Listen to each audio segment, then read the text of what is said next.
लद्दाख की गलवान घाटी में भारतीय और चीनी जवानों के बीच हुई हिंसक झड़प पर चीनी विदेश मंत्रालय की ओर से बड़ा बयान आया है। चीनी विदेश मंत्रालय ने इस झड़प के पीछे भारतीय सेना को बताते हुए आरोप लगाए हैं। चीन ने आरोप लगाया है कि भारतीय सेना के जवानों ने लाइन ऑफ एक्चुअल कंट्रोल पार किया और समझौता तोड़ा है। चीनी विदेश मंत्रालय के प्रवक्ता हुआ चुनयिंग ने गुरुवार को ट्विटर पर ट्वीट करते हुए लिखा कि भारतीय जवानों ने आपसी समझौते को तोड़ा और लाइन ऑफ एक्चुअल कंट्रोल के पास घुस आए थे।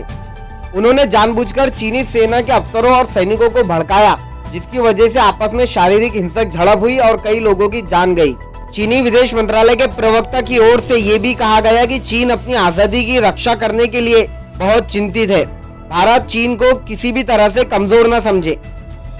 चीनी विदेश मंत्रालय के चुनयिंग ने आगे कहा कि दूसरी पोस्ट में लिखा कि भारत को मौजूदा हालात और अपनी आजादी की रक्षा करने को लेकर चीन को कमजोर नहीं समझना चाहिए। आपको बता दें कि गलवान की घाटी में हुई इस हिंसक झड़प में 20 भारतीय जवानों ने अपनी जान गंवाई है। न्यूज एजेंसी ANI ने अपने सूत्रों के हवाले से जानकारी दी है कि चीनी सैनिकों कम से कम 40 चीनी सैनिकों को नुकसान पहुंचा है, लेकिन चीन की ओर से इसकी कोई भी जानकारी नहीं दी गई है और भारतीय सेना ने भी इसकी किसी तरह की पुष्टि नहीं की है।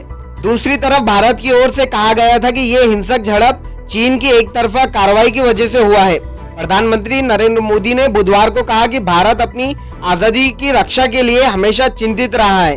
उन्होंने आगे कहा कि इन सैनिकों का बलिदान व्यर्थ नहीं जाएगा। उन्होंने ये भी कहा कि भारत किसी को उकसाता नहीं है, लेकिन उसे उकसाया जाए तो वो सही जवाब देना जानता है। इस रिपोर्ट में फिलहाल इतना ही। आप अपने सवाल और सुझाव हमें कमेंट करके बता सकते हैं। इस तरह की देश और विदेश की लेटेस्ट न्यूज देखने के लिए द टाइम्स न्यूज को सब्सक्राइब कीजिए। Thank you for watching.